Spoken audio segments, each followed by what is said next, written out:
Hello, everyone, and welcome to the Mindful Momentum podcast. I am your host, Robin Todd, and I'm so happy you're here today. We have a wonderful interview planned with a special guest, Father Etienne Huard. Hi, Father. Hello. And let me tell you a little bit about Father. Fortunately for me, I'm always totally honest with our listeners that I have known Father for gosh, how many years now? Probably, Probably around 6 years. maybe, yes. And it's just been such an honor to get to know you and all the monks at Conception Abbey, and my son being one of them, who is a junior monk right now. And so, yeah, it's a wonderful place if you haven't been there. But let me tell you a little bit of official information about Father Etienne. He is a monk and a priest from Conception Abbey in Conception, Missouri, which is northwest Missouri, with advanced degrees in philosophy, theology, and psychology. He brings a unique and deeply thoughtful perspective to his role as an instructor and formator at Conception Seminary College. In addition to his academic and spiritual work, he enjoys traditional nature photography, mountain backpacking, and reading science fiction and fantasy, which is interesting. He's currently channeling his creativity into writing a fantasy psychological thriller, which just seems kind of odd, but interesting. So I definitely need to learn more about that. Okay. Yeah, we'll Uh-huh. definitely talk about that. Fantasy cycle. I do like psychological thrillers, so I am interested. But let's get started on a more serious note, and Sure. I would love for you to kind of share with our listeners and me, because there's things I don't know about you, a little bit about your own personal story. How you became passionate about mental health, resilience, mindfulness. How did you land kind of in this space? Tell us a little bit about that. Sure. So it begins when I was in theology school. So I was always kind of a researcher. I love academics. I still love academics. And I kind of had directed my life towards the pursuit of that.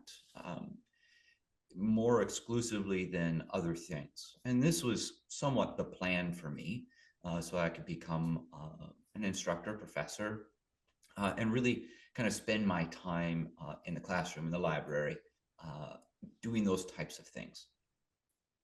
In theology, we had a professor, Rabbi Jason Edelstein.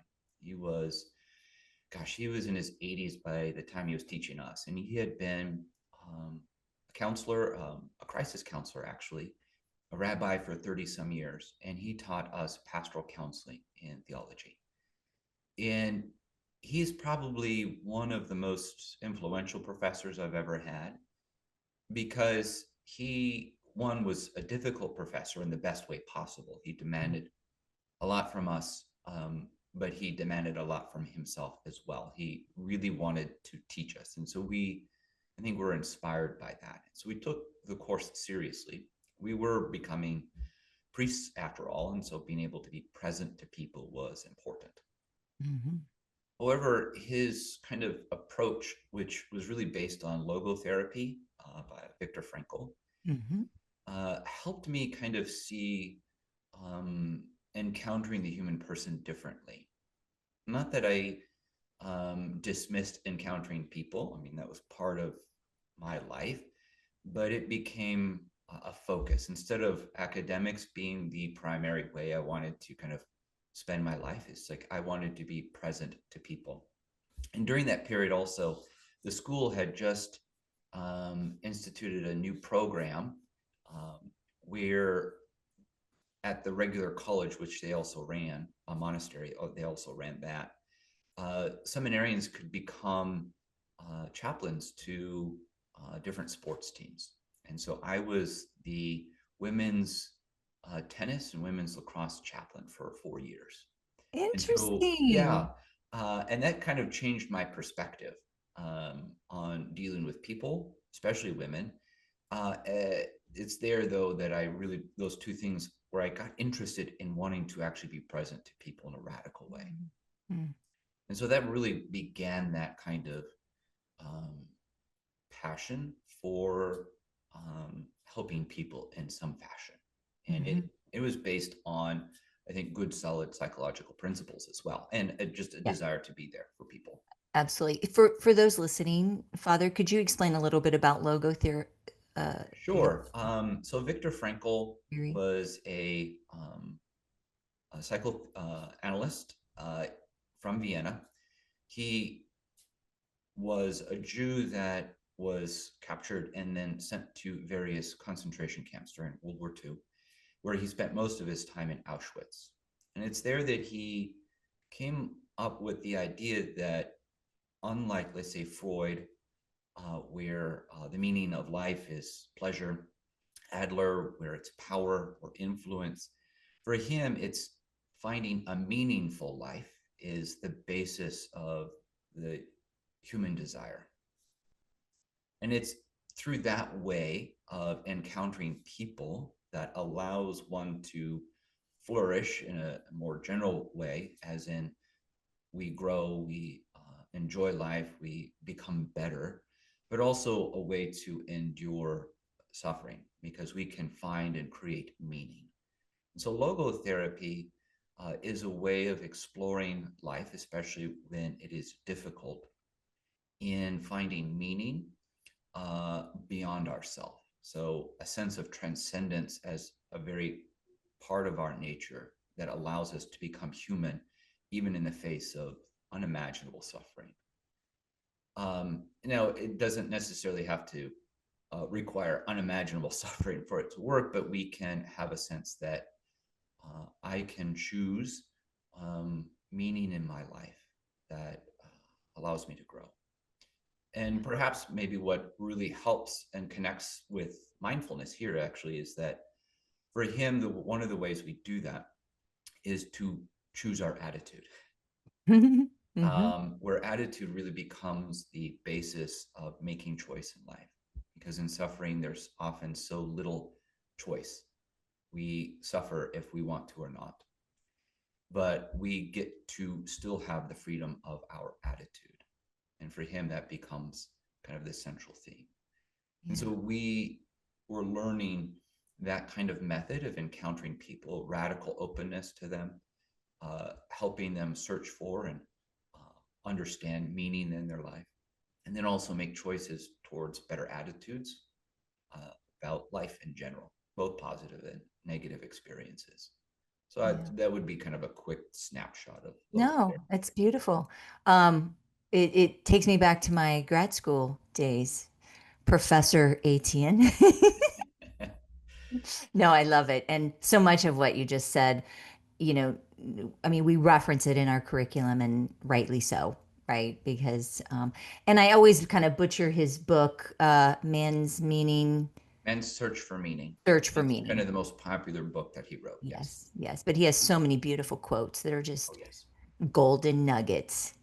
Yeah, Yeah. I think one of the most powerful ones for me is that the way he was able to endure all the horrors of his experience was that his meaning was the love for his wife.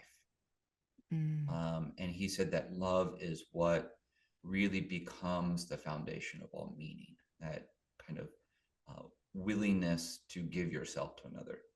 He mm, had pretty well understood and determined that his wife had died, but that love for her still motivated him to continue to live. So, mm, mm. yeah. Wow. That's beautiful. Well, and it's directly related to our spiritual, our faith, Right, the love right, of God. right. It is love that compels us, so to speak, to give our lives to others, and it's really what's love that has saved us, right? Yeah. And who is love but God God? Himself. Exactly. Oh, that's beautiful. I need to pick that book back up again and read it, reread it. It's been quite a few years, but I yes. return to it. I tried to return to it at least once a year. Okay. Yeah. That's awesome. Yeah, I love that. Um, So tell us a little bit about what inspired you to address, um, kind of bring this to Conception Seminary College, because that's a whole another level of, um, just, what you saw, the process that kind of happened, to kind of help you form your students, and then a little bit, yeah, what you've been doing the last, gosh, I know it's taken more years than even I know. This these small baby steps of moving toward, being able to serve your and help form your seminary students the way. Right. So right out of theology school, I became a chaplain, what we often call our formators. But I became freshman chaplain, freshman formator, and I've worked with brand new students for the last 8 years. So this is coming up on my ninth year. Um, and what I have found, and or at least what I began to find, is that each year the demands for what the men need for entering formation, um, facing various trials and traumas of life, and really finding that confidence to move forward, to discern, to study well, to mature as a human being, and particularly as a man. The demands on me to help them became more and more, I think, dramatic. What we are seeing is a rise in things like anxiety, um, worry, all sorts of forms of these kind of not necessarily significant pathologies, but it's becoming more and more common. And as I began to see this happening in our men, I recognized I need more tools to help them, more understanding, more skill. And so, speaking with the abbot, I really kind of explored ways that I could help. And there are a variety of different things I could have done, but I realized that a lot of what men are needing in the context of the seminary is, I think, good psychological foundations that is well integrated with faith, that can really help them, that they can feel confident in being able to address, understand, especially with anxiety. Um, and so I kind of looked around for some education, and I had a priest friend of mine who got his doctorate in clinical psychology from Divine Mercy University, which is a university out near DC. And what drew me to them was that they integrate traditional Catholic philosophy and theology into the best practices of psychology. And this is exactly what I was looking for, that would really give me the insights from both a faith and philosophical perspective, which I already have backgrounds in, but then be able to take the best of what they can offer and help them. And so I did a 2 year master's degree in psychology. And it's within that education, I began to understand a bit more of what mindfulness was, this ability to pay attention to what was going on around us and inside of us, to help us make better decisions, especially when it came to anxiety and rumination. This is how I kind of first came to know the understanding of it. And it also helped me kind of diminish the stereotypes of what mindfulness was. Yes. And so it allowed me to be kind of a little bit more open to it. And so I just became interested in it. And I did all my kind of core research for special projects on anxiety. And the idea of mindfulness kept coming up and up and up again and again. And then you kept mentioning it in various conversations. Your son would mention it a bit about what you did, and and so I think you had suggested, hey, you should do this, you should do this, more than once. And the Probably. opportunity, yeah, the opportunity had kind of presented itself after I finished my degree, uh, because I had a bit more time, because it was a lot of work to Yes. do while doing all basically a couple full-time jobs along with that. And I knew that this would be valuable. And I remember inviting you out to give a presentation to our students. And I was like, this is exactly what they need, what I need, what a lot of people need. And like, I want to really uh, be able to give that gift to them in Yeah. some fashion. And if anything, give myself that gift so I could be more present to them.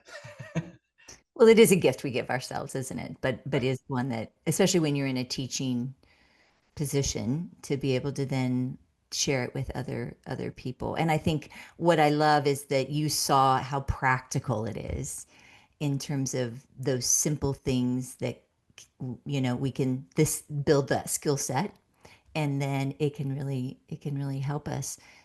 Before we start talking about kind of what you created, what were you seeing in terms of, you mentioned the seminarians coming with anxiety, rumination, those kinds of things. How was that holding them back from fully embracing the formation that you were offering? Right. So I noticed along with that, and I'll touch on the anxiety here very, very quickly.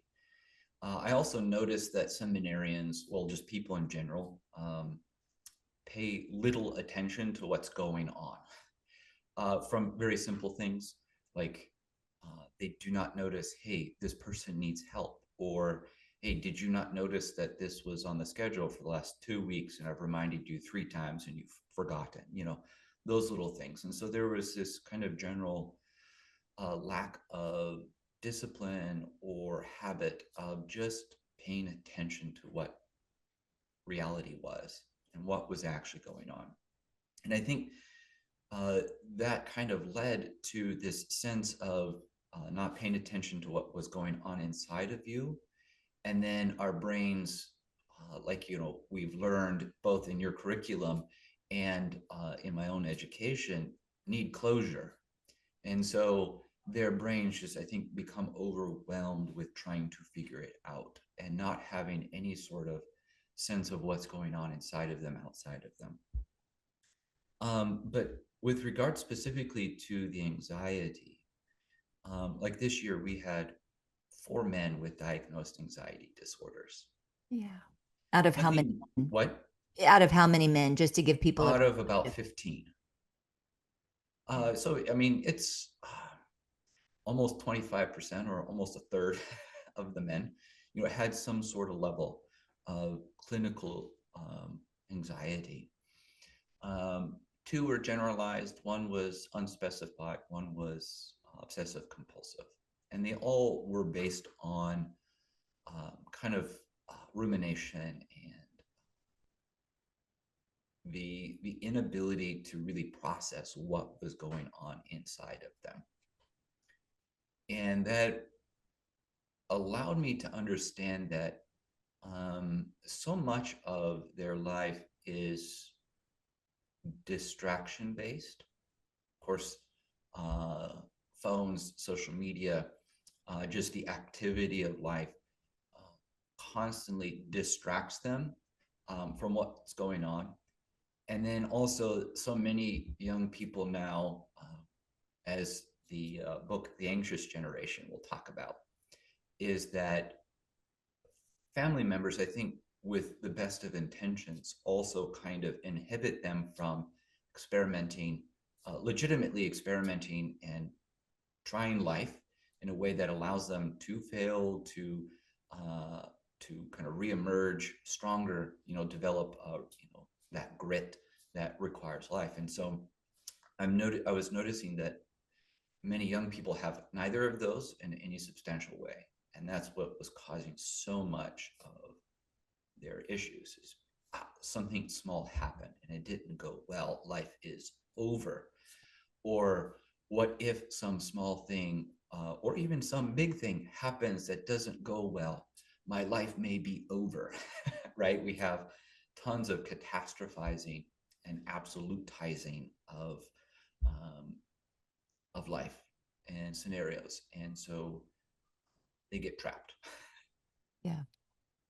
And I'm sure discernment is really difficult if Right, you're because dealing with all those other things. they either have to, they either get so wrapped up with choosing wrong, and so they cannot choose or cannot move forward, or they have to have it figured out this very moment, right? And so I've been in the seminary for 5 days. I should know by now what my The life will look like. shoulds. Right. Um, and I'm like, no, let's pause. Let's take this slowly. Let's actually learn to notice what's going on inside of us. Um, in those moments when I've been able to help in small ways teach basic, very basic mindfulness practice, it's relieved a lot of that pressure because Yeah. they can let go, Yeah. especially with open attention, being able to actually name what it is, see it, and then say, okay, for now, I have to let that go. Right. And that allows them then the space to actually engage in community, engage in formation, and actually be shaped by it so that they have the skills and maturity to make a good choice. Yes. Well, and one of the things that I love about the seminary, and I don't know if this is all seminaries or just Conception. It's Conception's the only one I know, but I always really appreciated the fact that you all said we want to form good men, whether they become a priest or find a calling in another vocation. Right. And I think this just really epitomizes that in that these skills, all the other skills, but these two are going to be so beneficial for them in life, in wherever God ends up calling them. And hopefully it is the priesthood, but if it isn't, it's still going to be equally as important for them to have those skills. Right, because we want to see them, first of all, as human beings that um, desire and deserve, I think, a real encounter, first of all, of course, with Christ, and that loving encounter, but also, help them to mature and grow into healthy human beings that can contribute to society, to the church, to their communities in a powerful way, right? If it is as a pastor, wonderful, or if it's someone in religious life, consecrated life, or being able to have a family that is psychologically, spiritually healthy, right? Yeah. Those are all valuable things to us, and it is valuable to the world, and that has to be part of our mission. Yeah. Well, it's beautiful. Tell us a little bit, Father, about kind of the transition then from, you had this, how have you implemented it into um, the actual college? Right. So there's a couple different ways that I've begun to do that. So there are a variety of ways that we help form men in the seminary.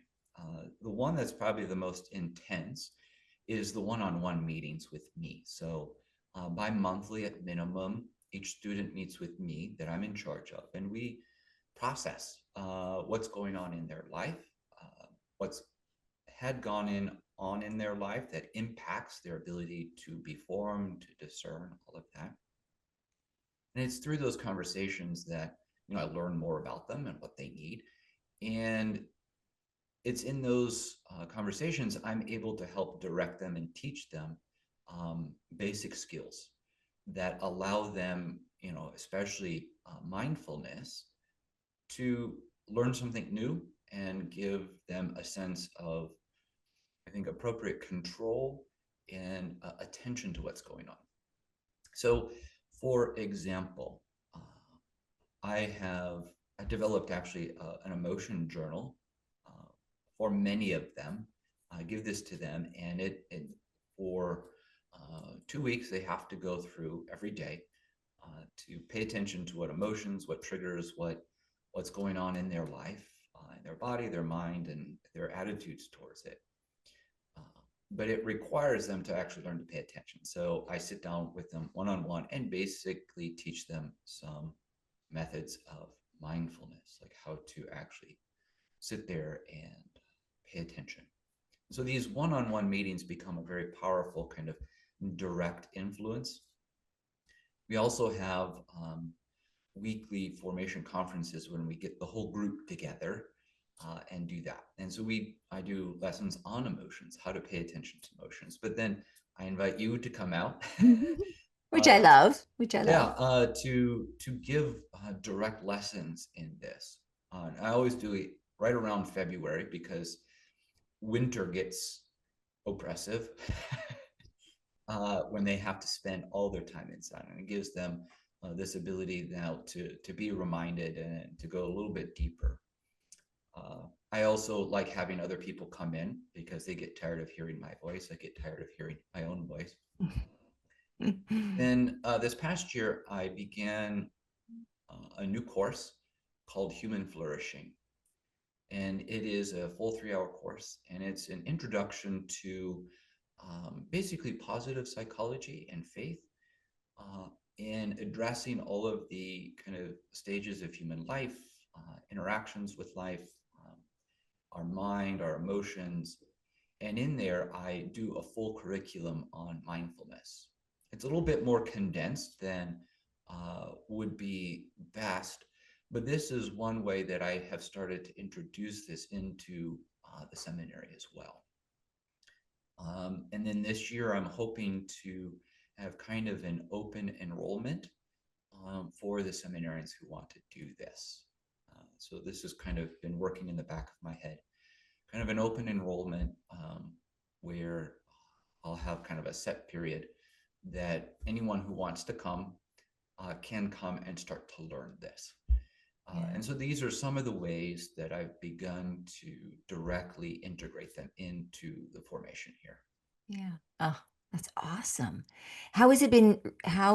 So a couple things I would love to know. One is, how has it been received from the students, from your colleagues? Mhm. And then I'd also love to know too, I feel like you're a trailblazer here. You're in the forefront of this kind of connection between spirituality and the importance of mindfulness. Um, have you felt any pushback or the naysayers? Because there are people out there who still have misconceptions, Right, thinking that mindfulness means you're going to become Buddhist right. or something of the like. And so, yeah, both of those questions. I know I should have separated those. Sorry. Yeah, no, overall, the response has been good. I haven't received any significant criticisms or resistance. So that's a very positive thing. And I think there's a couple different reasons for that. One, men coming in are more and more open to therapy, counseling, psychology as a legitimate thing for them to pay attention to want, or that there is value in it, right? When I was going through the seminary, it was not completely verboten to talk about therapy or psychology, but it was less understood or less accepted because I think so many of us, especially in the experience of faith, those who have faith, um, the experience was less ideal because I think there was a lot more separation, and much of the mainstream psychology kind of belittled or attacked faith. And so there was this resistance to, hey, if you're going through therapy one, you're broken mentally, and so you have to have some radical help. You know, men realize now that's not necessarily the case. You can go to therapy even when things are going well. But then also their experience of high quality, well trained therapists and counselors that are also open to and integrate faith.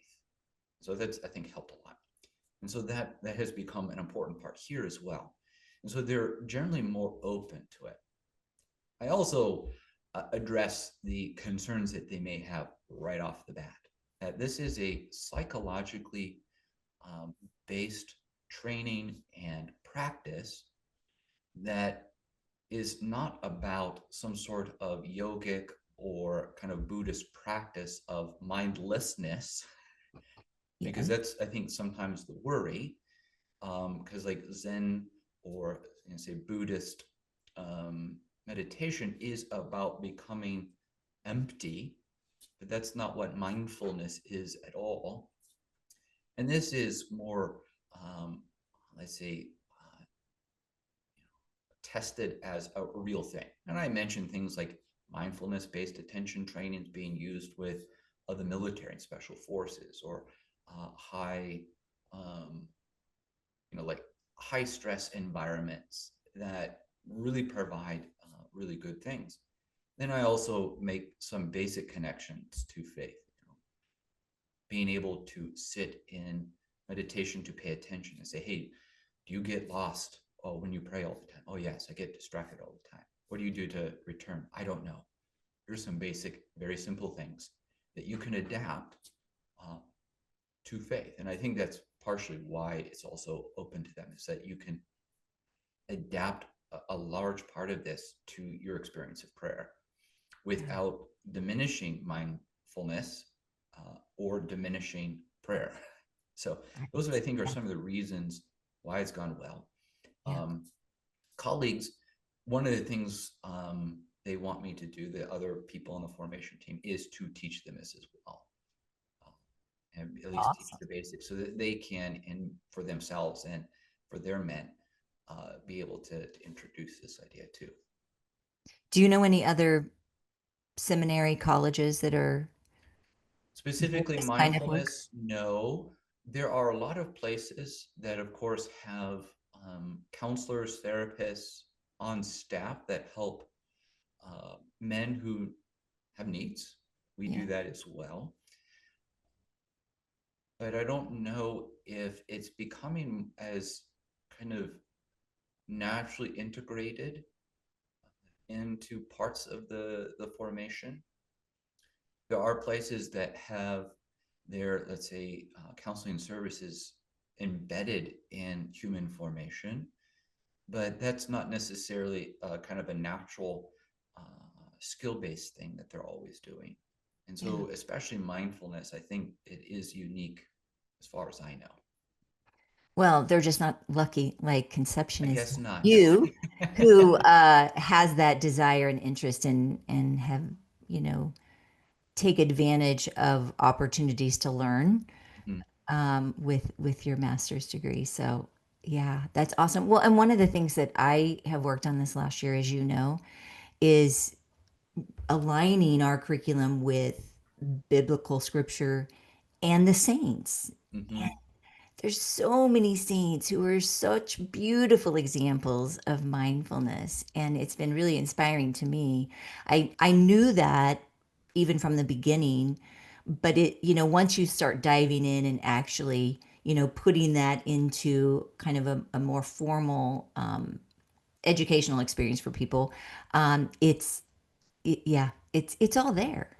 Yeah, we have lots of examples, Right. whether it's biblically or in our saints that yeah, serve as models. So that we have going for us.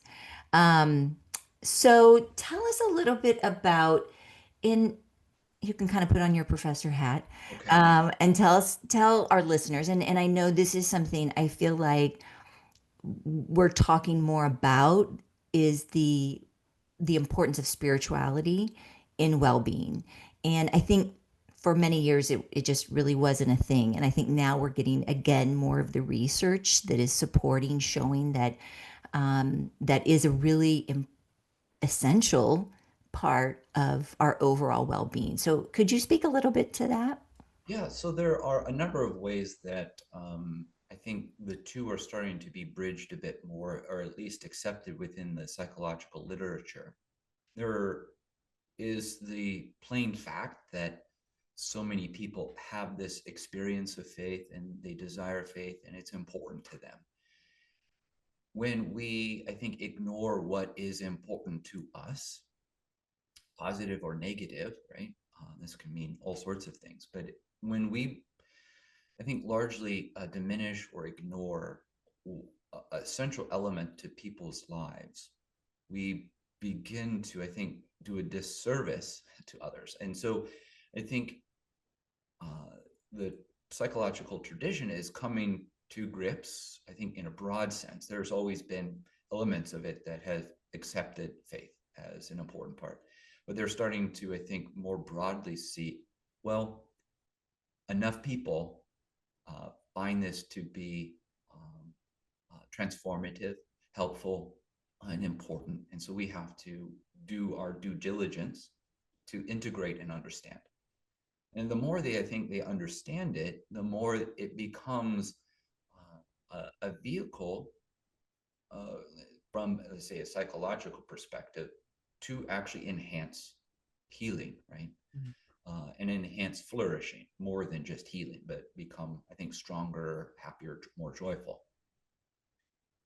One random example that comes to mind, I'm doing research right now on Maslow's hierarchy of needs and how most textbooks actually get it wrong and never have updated from his own kind of changes to the hierarchy, where for him, self-actualization is no longer actually the top of it. It's self-transcendence. Mm-hmm. He never outright published it, but you start to see the development of his thought. But my research has something to do with actually modifying how he addresses it. But my point in this is that for even Maslow, who was an atheist, he understood that self-transcendence often comes with peak experiences of things like mystical experiences, faith, or just transformative moments. And for him, self-transcendence is kind of the highest way a person can live, because they are no longer directed only towards themselves. And so the whole hierarchy of needs is integrated into the very person of who they are.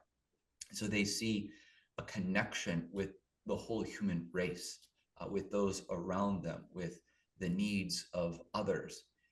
And faith does such an important job in helping us recognize that, right? Allows us to be open to others, to new experiences, to really integrating our lives with those of others.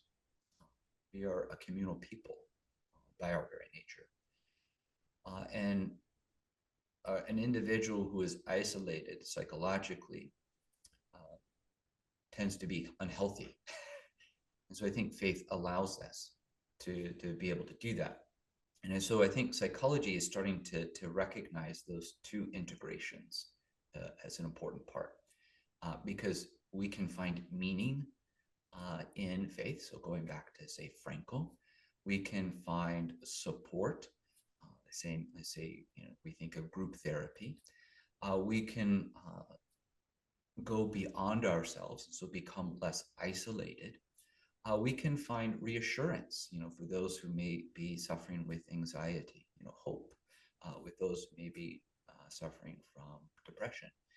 And so many of the tools that are used in faith become part and parcel of what psychology is recognizing as also valuable. Oh, well said, Father. Thank you. Oh my goodness. Well, I'm excited to learn more about your research as you continue to explore that. Yeah. I realized that we might have listeners that are curious about how you went from seminary college to becoming a monk. So, would you just touch on that? Just a Sure. short version, because I always think I'm always fascinated about, that story. And I know you get asked that all the time. But yeah, for those listening, could you just share a little bit? We're just going to go back to you a Right. minute. I was originally studying for the Diocese of Wichita. That's where I grew up. And I was sent to school here. This would have been back in the early 2000s. to study, right? To become a priest for the diocese. And long story short, eventually I came to the realization while I was here that it was the rhythm of life, the community, that was really helping me become the man I wanted to become.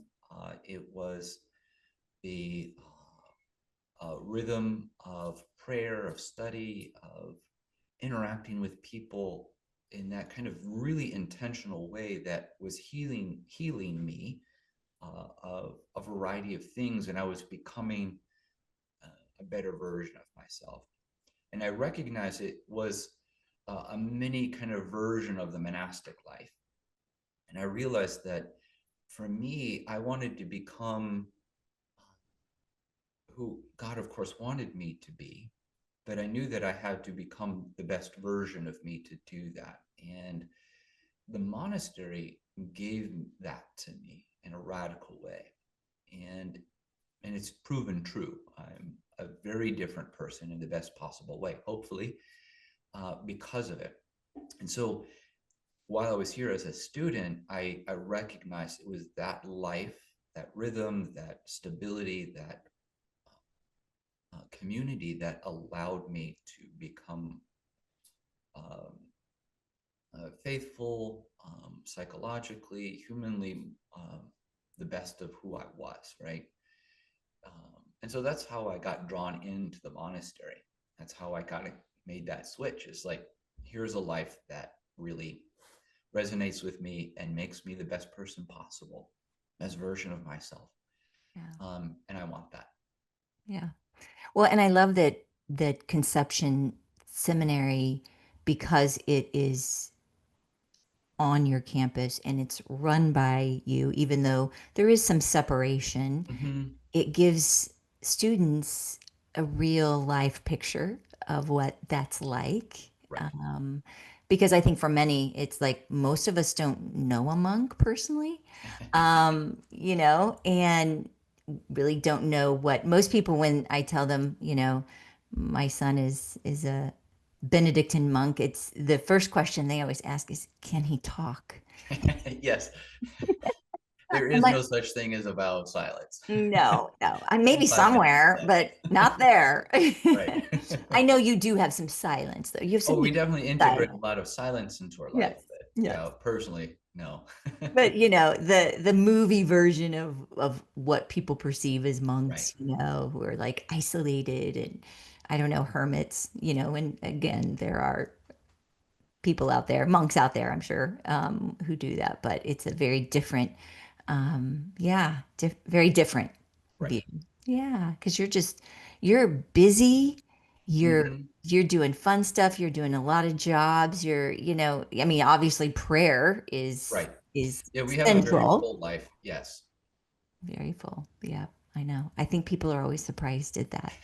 They think you just kind of pray all day. It's like, well, yeah, you do, but you got a lot of things that you do in We between. have, yeah, and we also have to like live and support ourselves. So, Yes, I know it. Yeah, I love it. Well, so Father, I always want to kind of, as we're kind of thinking of wrapping up our conversation, just give you an opportunity to share something like, let's just say someone's listening and they would like one small thing that they could start doing, whether it's for themselves or, their organization.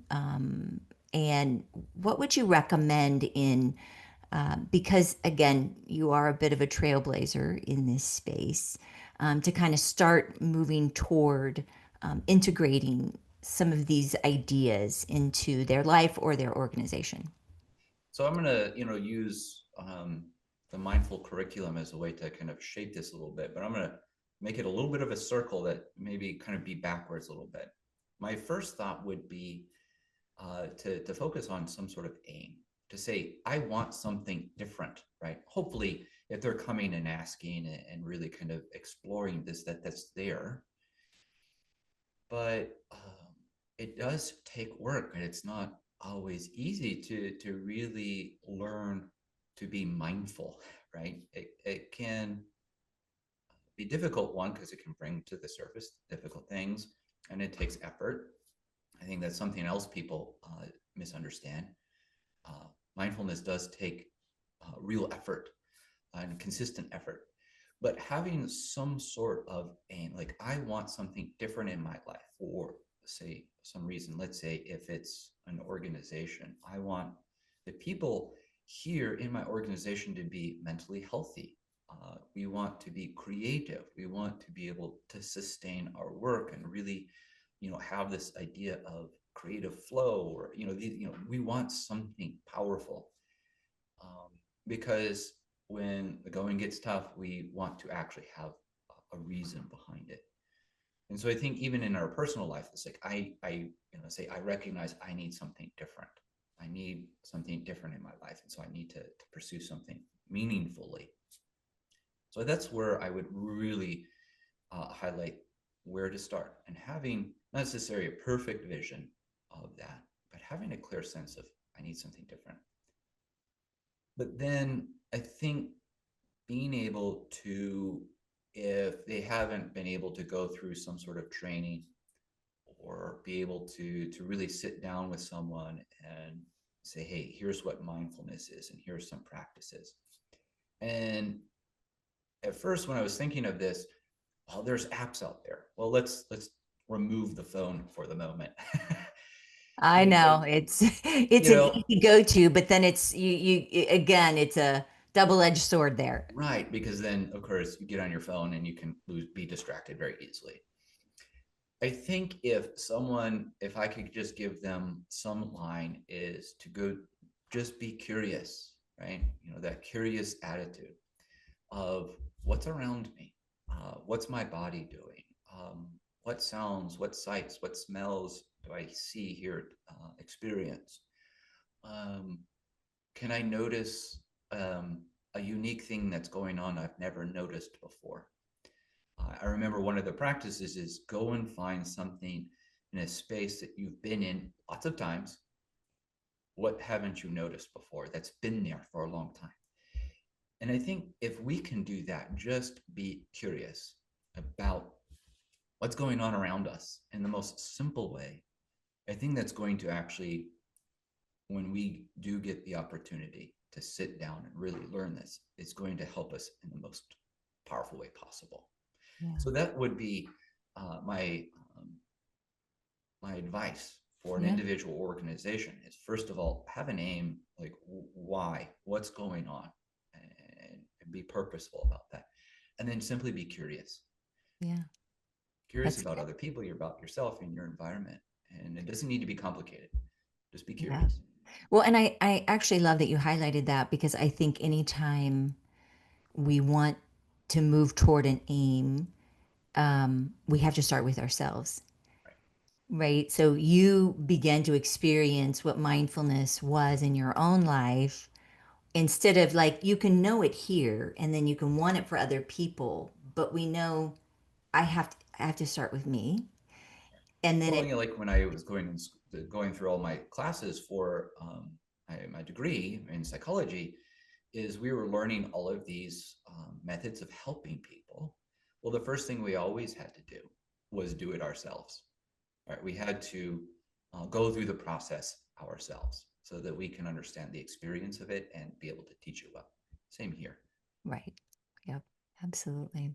The other thing that I love too, and this is total side note, um, I love that I feel like you're cultivating other champions at Conception. Like we haven't really talked about this, but Father Carl, who, Yes. how old is Father Carl? He's probably 84, I was going 85, to say somewhere in there. he's mid 80s. Mm-hmm. Yeah. Total side note. So I've been blessed to be doing a retreat with the development office at Conception and met this priest standing there. I didn't even know who he was. And he started chit chatting with me. And, well, what are you doing here? And what do and we started all about mindfulness. I mean, he's like, "Can you come to the parish? Let's talk." He listens to Dr. Bataro's podcast, which I didn't even know he had, who wrote The Mindful Catholic. And I'm like, this is beautiful. Having people, and it'll be interesting as you continue to talk about this, Right. um, the things that emerge, whether it's a need or a desire or I already been doing some of these things to help me. But yeah, I loved that. That was such a fun little surprise. And now he's got you looped in, which I love. Yep. Yep. Yeah, That's and he's right. just down the street from me, so that helps. Now he's a monk, right? He is. Yeah, Okay, he's but just one of the he's local pastors. So there are some monks who are pastors. right, So because he identified himself as the pastor at Stansbury Parish. yep. But then Yep. when I noticed his, signature was OSB, Order of Saint Benedict, and I was like, oh, okay. So, anyways, but I love that. So at any age, it doesn't matter. Right. And the fact that he wants Yeah, his in my conversation with parishioners him, to, I asked him about his experience because he's been, slowly doing some of it, and he says it's been great. He loves it, and it helps him focus and just deal with difficulties. Being a pastor at 85, um, monks, we work until we can't. um, we have to really help with that, right? absolutely. Um, You had the Lord suddenly appear to you. Well, the good news is, well, that's okay. When I'm not talking, it's not on me. Oh, So okay. it didn't see my little light turn on there for a second, but yeah. Ah. Anyway, I'm so glad. Yeah, it was just such a pleasant surprise to hear that he's been yeah, finding help with those kinds of practices and interested in learning and interested in growing. He was like, well, maybe I need to be certified. And I was like, I mean, you've got somebody right there who's Right. certified. So anyway, it was super cute. But I love how, yeah, it's that ripple, right, of the things, and people see that and they see it in you, and then they want that. How do I learn to manage this stress and Mhm. create calm and peace and be able to focus and discern and pray and all of that. So, yeah. Awesome. Okay, let's wrap up with your go-to. Sure. What's your go-to right now? And I know you recently just had a nice vacation in your favorite places in the mountains. But yeah, currently, what's your favorite practice to help you? Yeah, so I mean, as would make sense, is that the thing that is most common in terms of just all the micro moments throughout the day is stable attention, of course. When I feel either overwhelmed by something that's going on internally or I'm getting distracted, and I need to be able to be present to someone or to people, just having that practice of stable attention. You taught, just this. I use be here as my phrase, and that helps a lot.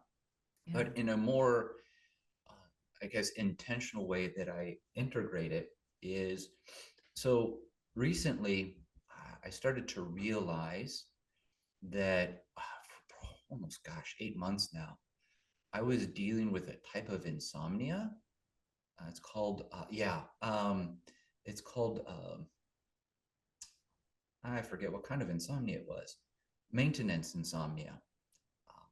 All my when I do long distance driving, I listen to podcasts, and I listen to a 6-part podcast of a sleep expert that was being interviewed by Dr. Huberman. I know more about sleep than I ever thought possible because they're like 2.5 to 3 hours per episode. Wow. Yeah. Yes. And so when I have a 14-hour drive, that's what I listen to. But so what I was finding is that this past year, especially with the increased um, challenges with the seminarians that I was really having to address, and just my own personal challenges, nothing dramatic, but life is life, and just being so busy, my own kind of rumination, anxiety was more heightened than I realized. I also learned that although I have that kind of gene that allows me to drink coffee at 10 o'clock and go to bed, if I wake up, then it's harder for me to fall asleep. And because of just the rumination, the anxiety, and all the pressures, I was constantly waking. I was finding it harder to calm my mind to go to sleep. And then when I would wake up, everything just kept spinning. And so I was getting like 4 hours of sleep a night on average, which is not good. Which is not enough. No, it's not enough at all.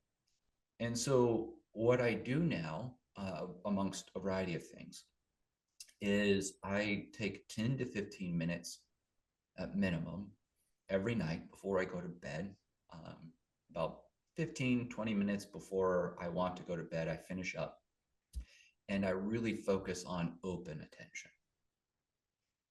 Because of course, I use stable attention to get myself kind of directed. But then I go through my day and everything that I'm worried about, my experiences, everything. And I name them. I attach, of course, the emotional tag to it. And I just kind of take a second to be with it and let it go. And What do you put it in to let it? a balloon, and I let Okay. it go. So it's Uh-huh. a red balloon. Why a red balloon? I don't know, but that's what it is. And I let it go. Sometimes, even with that, I integrate a little bit of self-compassion, because if it's me kind of beating myself up, I add a little self-compassion and let it go. One thing I've recently started doing that's kind of unique, if it's something I truly need to let go and not just revisit it later, I pop the balloon. Instead of just letting it float off, I Added pop the layer. balloon. Like Yeah. I really do need to just permanently let this go. Now, does that really work?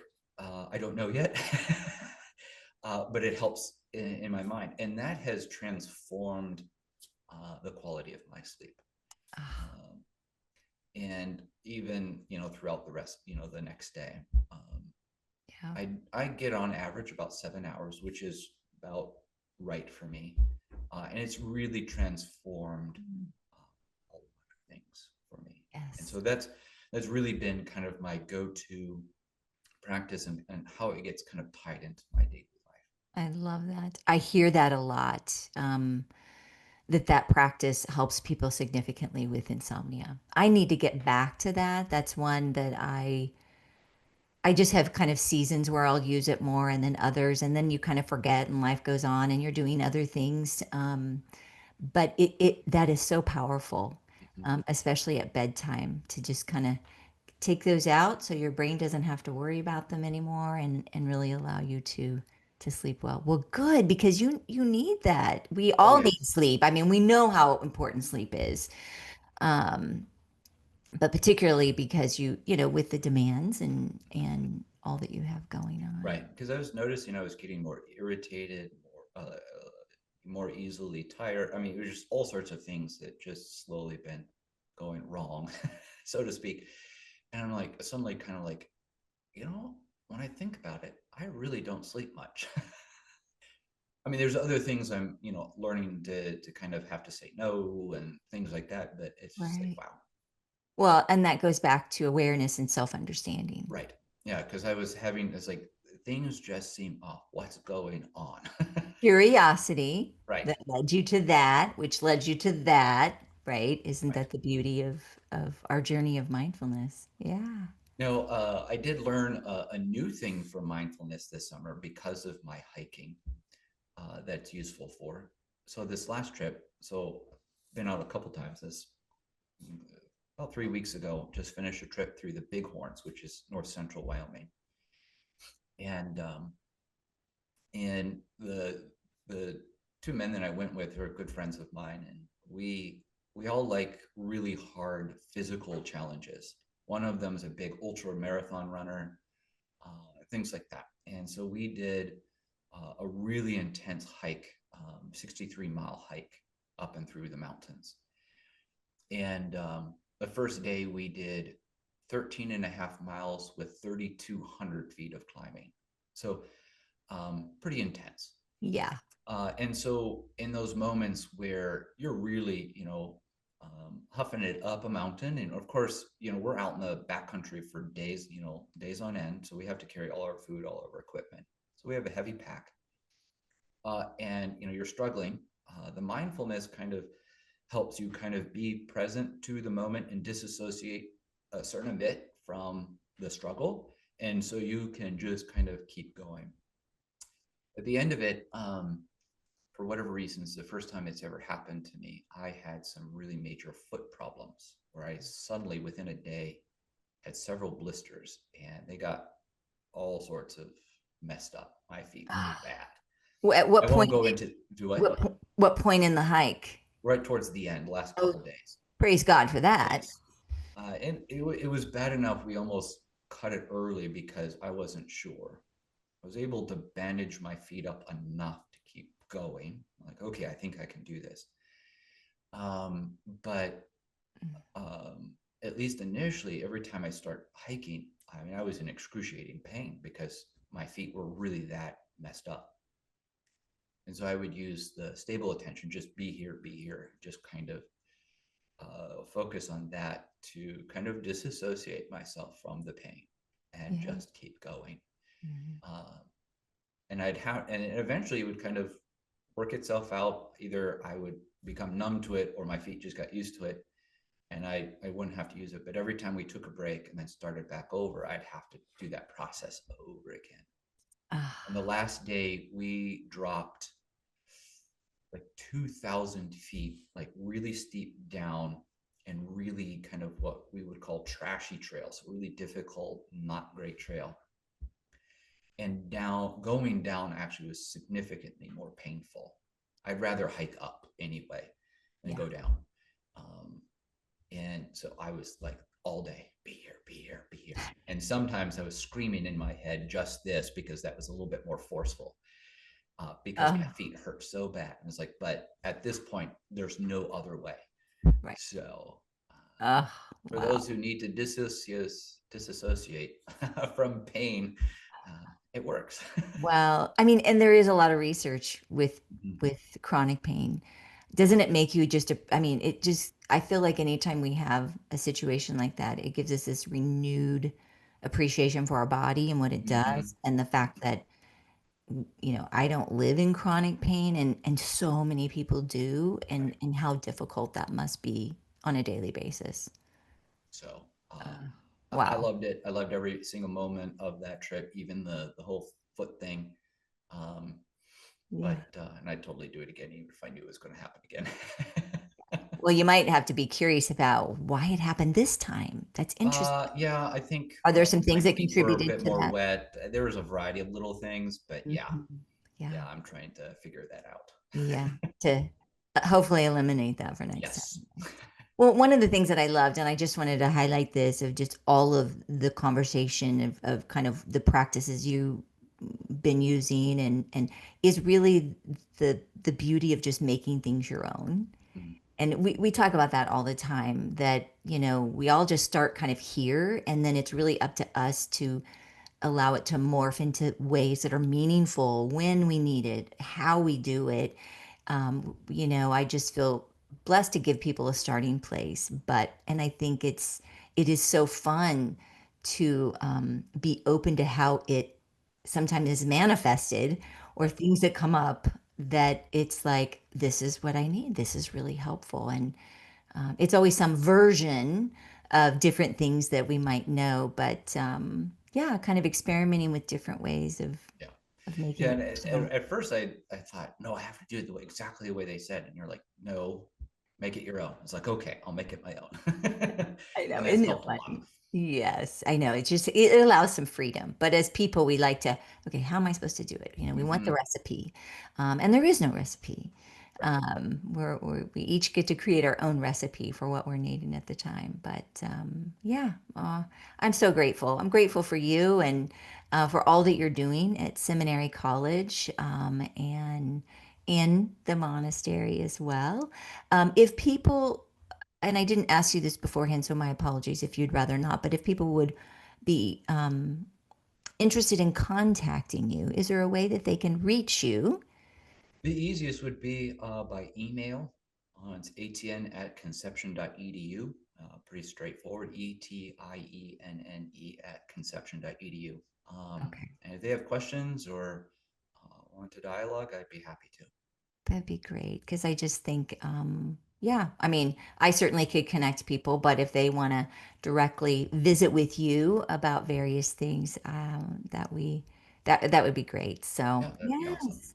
Well, thank you so much for being here. Of It's course. just Thank you for been having me. such a joy, and even though I know some of these things, I've learned new things about all that you're doing, and I just yeah, couldn't be more proud to know you, but also then just to witness how you're living mindfully and sharing it with the people that you get to influence and with the world, and that's what we're all about. So It's been a truly transformative thing. So yeah. I'm grateful for it. Yeah. Well, as always, this podcast is here to inspire and empower all of us on this journey to living mindfully. Feel free to like, comment, subscribe, share, do all the things. And if you want to contact me, you can reach me at robin at mindful-momentum.com. But thanks so much for being here. I hope something resonated with you to make you feel inspired today to move forward in your life of mindfulness. So until next time, take care. Bye bye.